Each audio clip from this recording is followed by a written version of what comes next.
Hi, this is Dr. Amna Shabir. I'm a physician and a high performance and well being expert, and yes, a supermom too. The work I love centers on empowering my clients, individuals, and organizations to create truly sustainable well being. Last year, we explored so much together, from our deep Unmasking Perfectionism series in episodes 6 through 33 to conversations on adventure, awe, storytelling, and more. Thank you for the incredible reviews and ratings. They fuel this work and help others discover the show.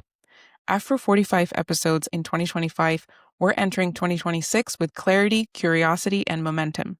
Today's episode is all about exploring sustainable well-being in workplaces, one of my passions. Let's jump in. Welcome to Success Reimagined. I am Dr. Amna Shabir, your host on this journey to thrive at the intersection of ambition and wellness. In every episode, I'll help you challenge outdated definitions of success, discover practical tools and strategies for growth without compromising your well being. I am so glad you've joined me. Let's reimagine what's possible together.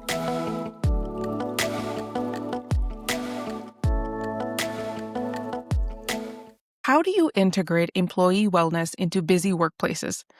Today's guest is Pantea Dugani, co-founder and managing director of XL Body Fitness, a woman-owned wellness company based in Cary, North Carolina. Pantea holds a bachelor's in electrical and computer engineering and brings over 14 years of experience leading the wellness industry. She launched XL Body Fitness out of a desire to create a welcoming, judgment-free environment for fitness and wellness, especially for people who felt excluded or disconnected in traditional gym settings.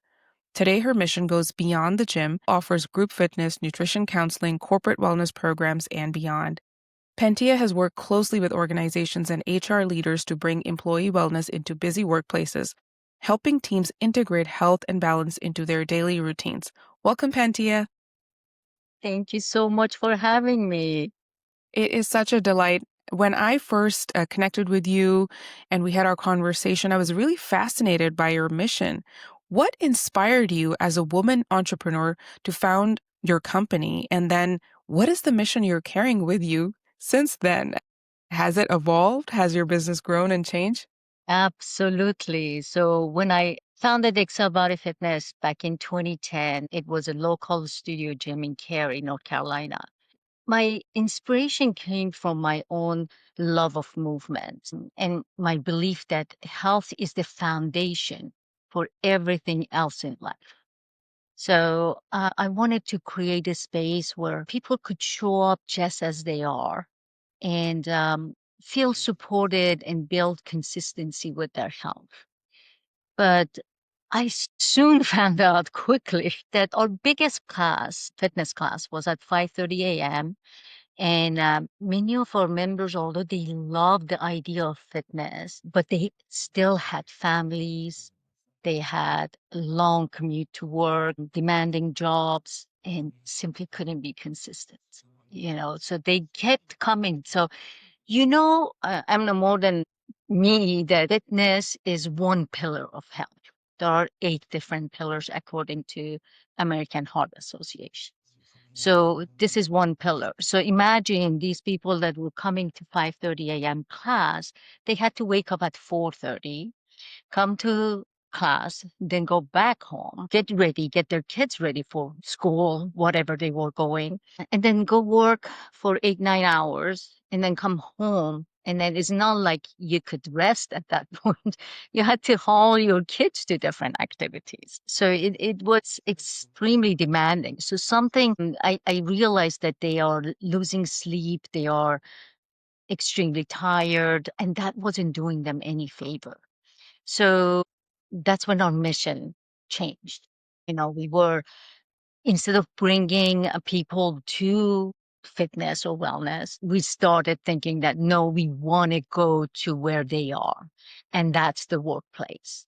So the mission really changed, became bigger, and it became like to make well-being not just an individual responsibility, but a corporate culture priority. So it's not employees can get their wellness at work. Mhm. And it wasn't only so because we realized fitness is just one pillar. We knew that, but we were thinking, oh, we at least touch one pillar of the health. But if you're losing sleep, increasing stress by doing that, it's not doing you any favor. So that's when we started offering other programs, other services such as chair massages, reflexology, cooking demos, to bring like how to make meals in less than 20 minutes. So the families can actually have ways or be empowered to do what they need to do for their families and have less stress. And we also wanted to be and are very inclusive. Didn't want to be just a company that brings wellness just to the companies that had office workers. We wanted to cater to on-site office workers, remote manufacturing, construction workers. So we just tailored our programs to encompass all of the different companies and different employees doing different jobs.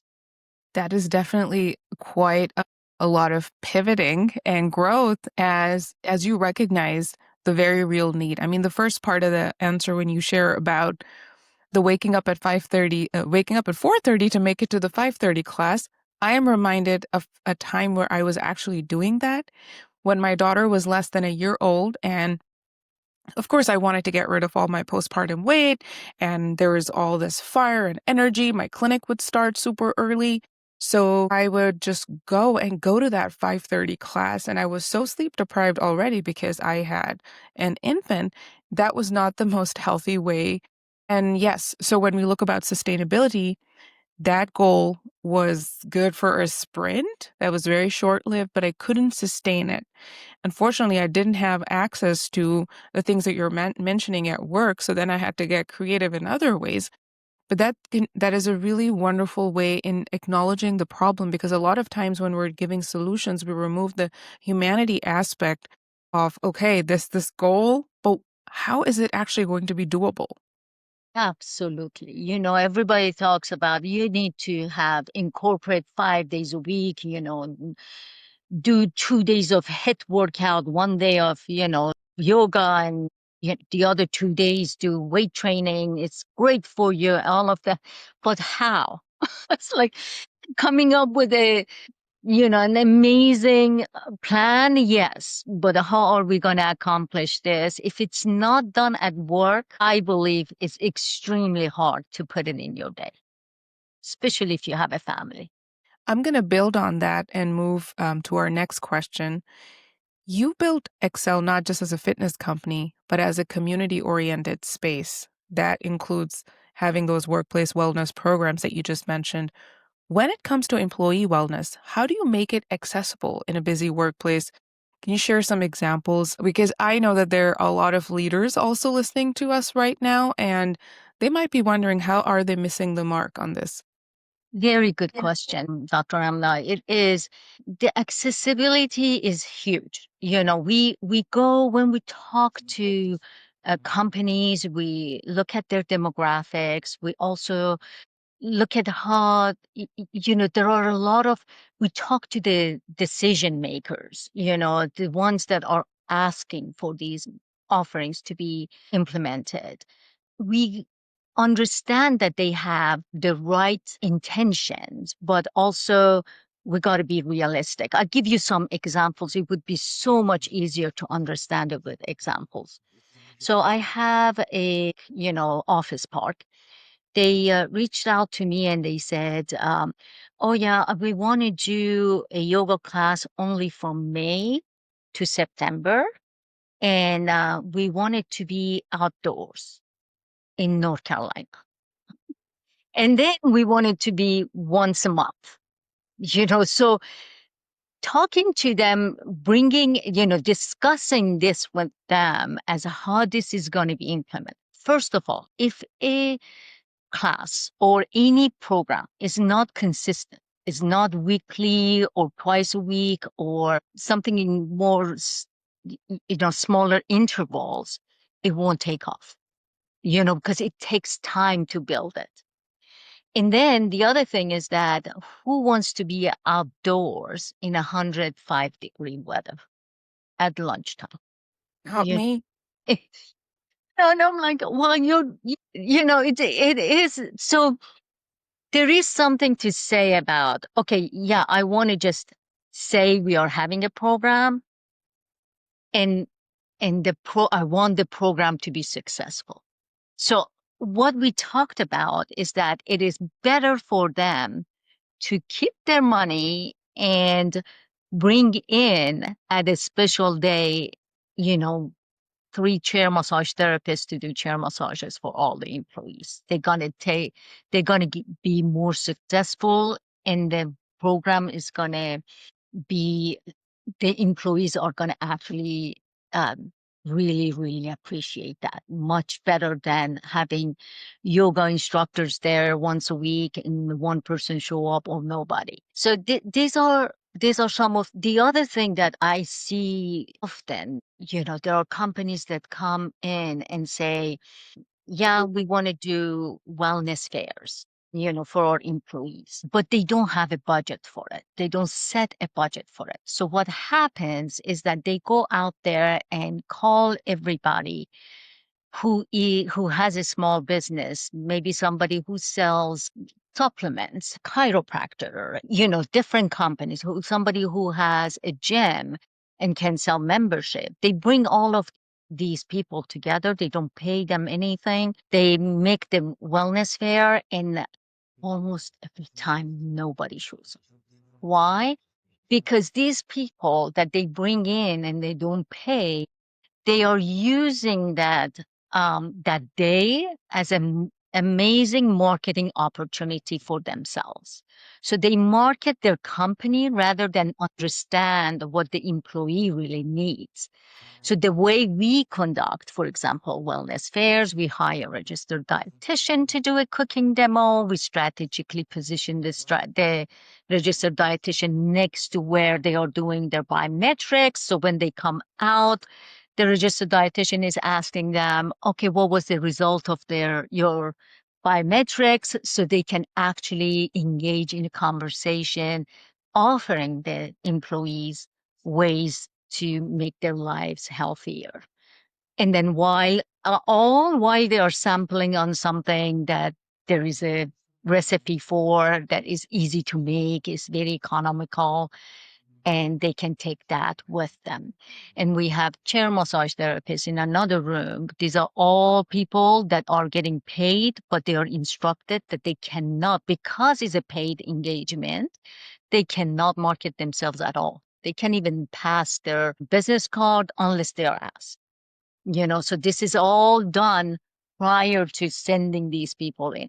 You see the difference? The difference is, and wellness fairs are absolutely packed. I was talking to a registered dietitian because we are nationwide. Dr. Amna, you know that. And I was talking to a registered dietitian about a wellness fair that's coming up in Carrollton, Texas. And I was talking to her. I said, so they have about 50 employees at that site. How many of them come and visit your table? And she said, all of them. And a few of them come twice. That's amazing. You see, it is amazing because they are, this is a successful wellness fair rather than unsuccessful wellness fair. So I gave you a couple of, scenarios that how it can be. It has a lot of thoughts have to go in it. And also there has to be a buy-in from the management, and That is their support is amazing. Yeah. absolutely. And I'm interrupting you here to add that the thoughts that were coming up for me as you were sharing that example was how we actually now use wellness as another metric to gaslight employees, to tell them, now we have checked this box, like that yoga example that you mentioned. Like, we even hired someone to come once a month for yoga outdoors in the sweltering heat. Now, if you seem stressed out, that's a you problem. That's not a we problem. And so, how we've just taken wellness as yet another metric to expand on toxicity. So, this is such an important part. And then you mentioned buy in, and I really want to underscore that. until you have employee buy-in. That means to have employee buy-in, you have to show that you care and you have to actually study the needs, right? Exactly. So you got to study needs. Only, these are statistics that we have gathered, right? Only 14% of the total population likes to go to a fitness class. So just that just tells you, yeah, fitness is one of the things you can offer, but chair massage is another thing, because that's in 15-minute increments, and somebody might not desire to take the lunch hour, the hour lunch, and then take 45 minutes of it to do a fitness class. They might want to go for a quick 40 to a 15-minute, chair massage. And then because their neck hurts or their back is in agony, and then feel better without having to commute out of their office to go to a 60-minute massage and come back.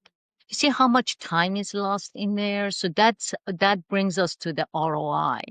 The ROI cannot be cannot be calculated extremely accurately. There are all kinds of ROI out there, but all depends what's the participation, how much time each employee is losing during the day, being away because they're sick or they are not feeling good or they are hurting.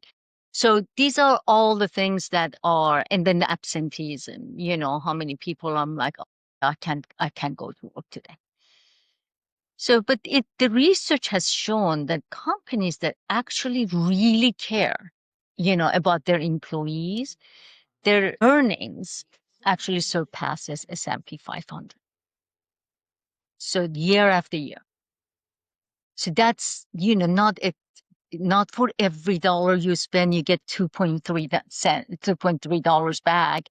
But it is like in general, these companies have extremely consistent earnings year after year. Fascinating. And earlier you had also mentioned, right before we press record, that just slapping wellness modules on top of your employees is not a very attractive way of disseminating your wellness. And like that is literally the easiest box checking strategy that you can use. That's absolutely right. I always smile. Some of these might take off for some of the younger, maybe employees, but if the research has shown if it takes 2 clicks to get to the program the HR is telling them that they have available to them, they won't do it. So how many clicks does it take to even go to that site that everything is stored? So Yeah. it is. So these are again marking, checking boxes out.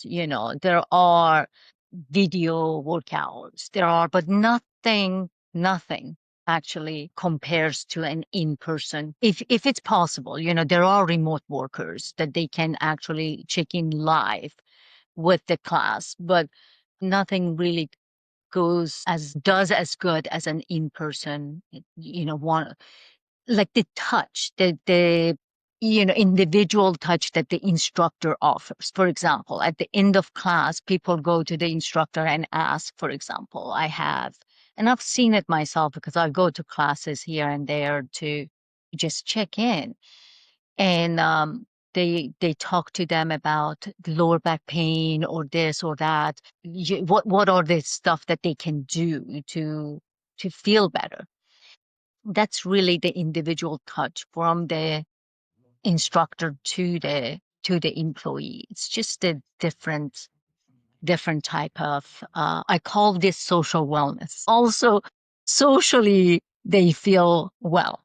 They feel like somebody is watching for them. Well said. I will agree to that. We are in the middle of a loneliness epidemic, and then there's that part of the social connection. So when you have a live event that's happening, whether a live class, whether it's in person or it's remote, it will definitely create more accountability, more community, more motivation than when you tell somebody to do 15 clicks or 20 clicks, go down a module. Also, it doesn't sound very attractive to begin with when HR hands you any modules. And so you're definitely going to zone out, but creating this community like you're sharing is so valuable. And another thing to add to all of this is I'll give my own example is cognitive fatigue. I love working with my personal trainer. So sometimes she's asking me questions, not really pertaining to how I'm doing that day, but what would I like to do? While it's great, her name is Gwen, shout out to her. I look at her straight and I say, Gwen, this is the hour in which you just tell me what to do. You don't ask. I show up on time. Even though I don't feel like working out that day, I show up and I do what she's asking me to do. And it has made such a tremendous difference in my life over years. So you're absolutely right. Those touch points matter. And like you highlighted, when you bring wellness and fitness in a non toxic way, in a way that is well intended into the workplaces, it's going to change the energy for everyone who works there. Oh, absolutely. This company that I have been working with since 2017, these employees, they don't want to leave. It just brings, so talking about ROI, these employees are hired and none of them, unless they retire, they want to leave the company because of the perks they provide for them in person. Like we do therapy. I have to show you the emails I got, from one of the HRs in Holly Springs. Here is a humongous manufacturing. And she said, Pantea, how our employees love the therapy dog visits that you do. It just makes so much, it just makes them so much more relaxed. They have tried other things like professional help to come in and help the employees to feel less stressed, but nothing works as good as therapy dogs. Can you believe that? I can, because it sounds amazing. Whenever I used to be doing rounds in the hospital, that would definitely bring a smile to my face and also our patients. So thank you for sharing that. I'm going to shift gears just gently because I also am very curious to learn more about your journey as you've built this. I love talking about obstacles because now you're a successful entrepreneur and we get to see the highlights of the amazing programs that you've created. But what have been some of your biggest obstacles that you've encountered along the way, whether personal or professional? You are a minority woman owned business, so share more. Yeah. So personally, you're in this, you're a mother and, professional woman. And personally, when I started Excel Body Fitness, my kids were younger and growing a new business that was not a franchise. So there was no help. I had to figure it out by myself. Well, of course, I had mentors, so they helped a lot, but you carry the invisible load of home responsibilities while trying to grow your business. So that was the challenge personally. But professionally, the toughest challenge was being underestimated. I mean, of course, I have an accent, woman in this business, in the corporate wellness, fitness and corporate wellness space.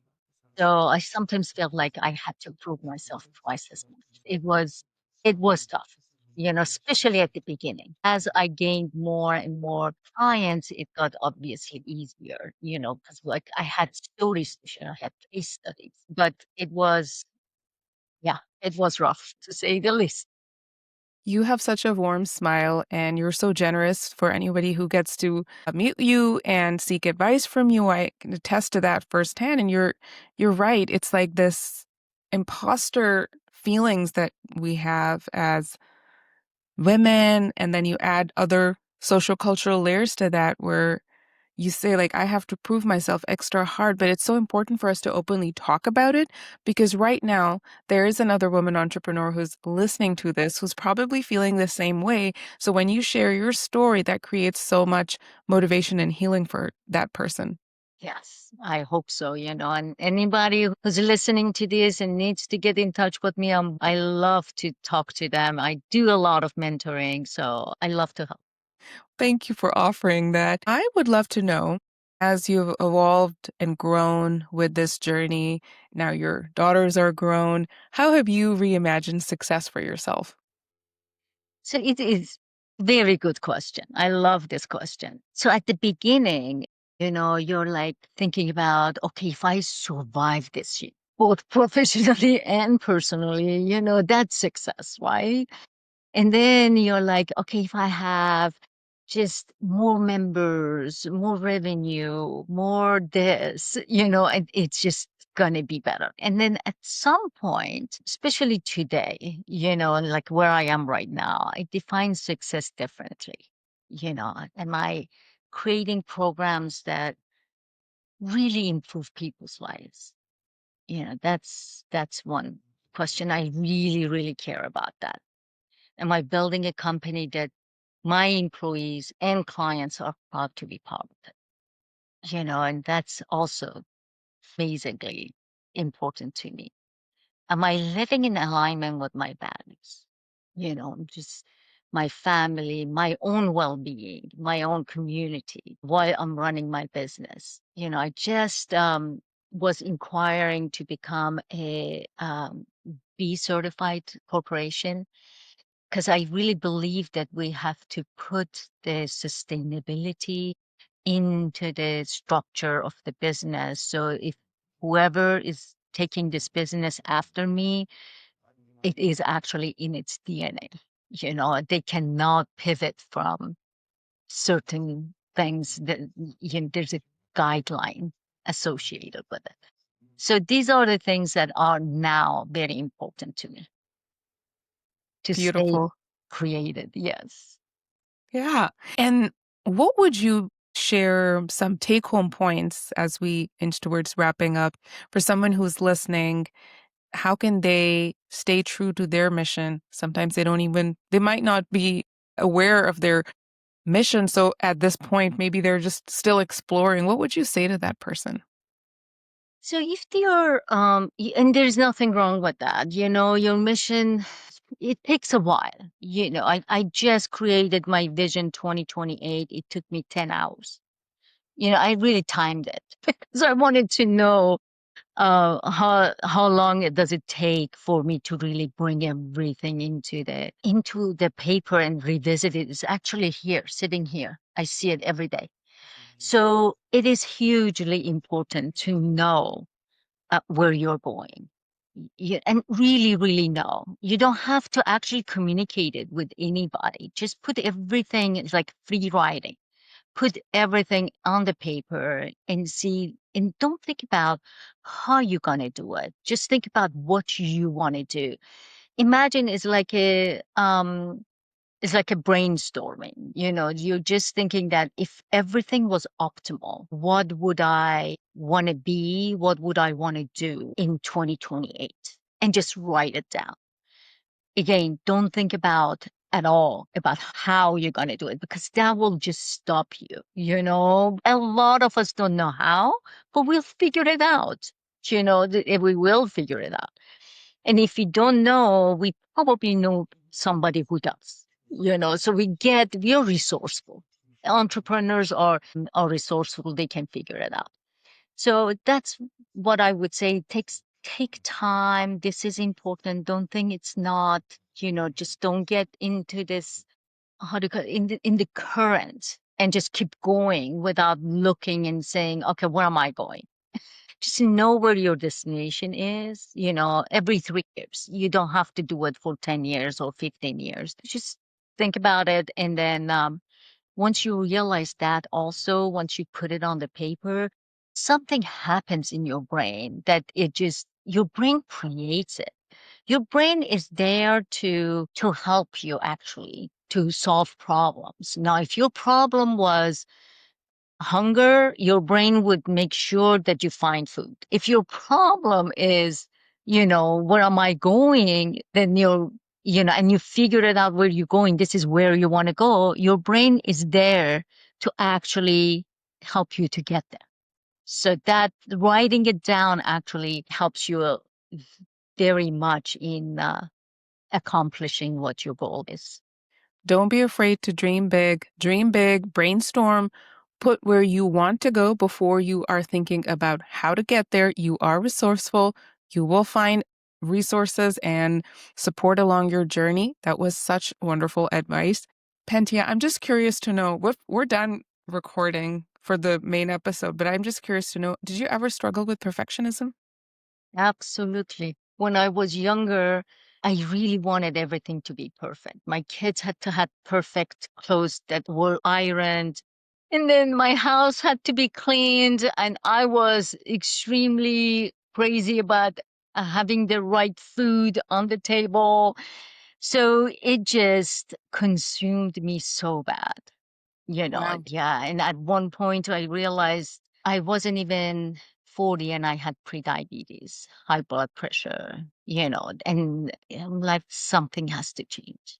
It really affected my health. There is no reason to be a perfectionist or be perfect. Nobody gives you a medal, let's put it this way. Nobody gives you a medal saying, oh, this is a medal for appreciation that you were perfect for the first 30 years of your life or 40 years of your life. It's an eye opener. I would have done it. Some people say if I had the chance to redo it, I would have done it differently. If I had to just the chance to redo it, I would have done it differently. Wow. And did you ever experience that because of your social cultural background, which was different than your peers?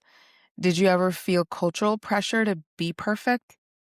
Yes, yes. But, you know, the thing that I never realized or I realized late is that when I was back home and living in my mother's house, she had two people that helped her every day for that house to be perfect and for all of our clothes to be ironed and for all of us to be perfect, right?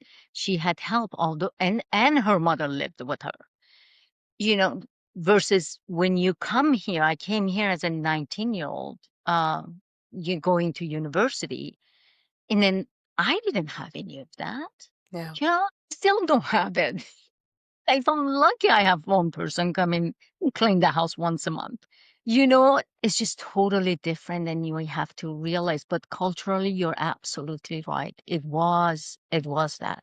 Pantea, thank you for sharing this bonus question that I just snuck in after we got done recording, because I really want our audience to be able to have this glimpse behind the scenes, because what we get to see are all these like really polished fronts. And I, similar to you, as you've mentioned, and coming from an immigrant background, I have hosting anxiety and I'm just being vocal about it. It's getting better as I talk about it. It's getting better as I notice it and practice some of the things that I have learned along this journey studying perfectionism. But part of this severe impression management, which was put on us, but just something as simple as when someone walks into your home, how your home is supposed to look like is so anxiety provoking. But then we forget, we just look at, well, this is what needs to be the end result, but we forget the context of how our ancestors were able to create that extremely polished front because they had tons of help. So, where I want to end this is nobody does it all alone. And those flawless fronts that you get to see, those perfect fronts that you get to see, there are many humans behind it. And if there's one human, that human will ultimately break. And I so appreciate you sharing that with us, including your physical health challenges.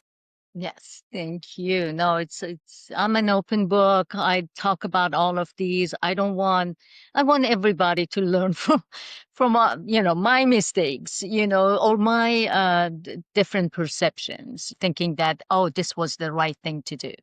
Pantea, how can my audience connect and learn more about you? So the best way to connect with me is on LinkedIn. So it's under Pantea-Dugani. But you can always email me, Pantea at excelbodyfitness.com. And my phone number is 919-412-7544. If you want to pick up the phone and call me, I'm always here. You're the first guest who has just given their phone number, and that just goes to share your spirit of mentoring and giving. Thank you so much for being on the show today. Thank you very much for having me, Dr. Amna. I really appreciate the opportunity. You might believe you don't have the time or energy to focus on yourself, but this is exactly the right time to get serious about your well-being. You don't have to do it all alone. I'm here to help. If you enjoyed this video and are ready to take the next step, head over to dramnashabir.com, where you'll find free resources you can access right away. The website link is below. Let's get started on your path to thriving.